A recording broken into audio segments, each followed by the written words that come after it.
तो मेरा अब्बा अगर होता ना तुम्हारी जगह वो भी देता, ऐसे कटे नहीं देता। वल्लाह कसम आप करता है, तुमको पूरा भी कर सकता था है? क्या हुआ, क्यों डांट रहा है उसको?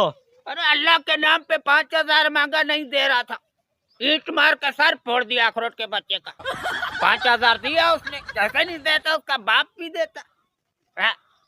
अल्लाह के नाम पे 5,000? 5,000 क्या हुआ फिर?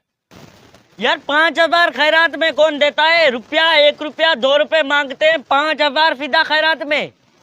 अबे जब हाथ में ईंट आता है ना तो उसका बाप भी देता है। अभी अभी उसका सर फोड़ के आ रहा है, तो टुकड़ा कर दिया सर का। बातें को छोड़, वो तो अभी जाएगा अस्पताल में। तुम 5,000 निकाल जल्दी अल्लाह के नाम। हमारे पास तो नहीं है, हम गरीब बंदा है। निकाल निकाल जल्दी निकाल, निकाल 5,000 जल्दी कर, जल्दी अखरोट। ये ले, कुछ वापस तो दे दे। दे दे वापस। नहीं नहीं नहीं चाहिए, जा तू।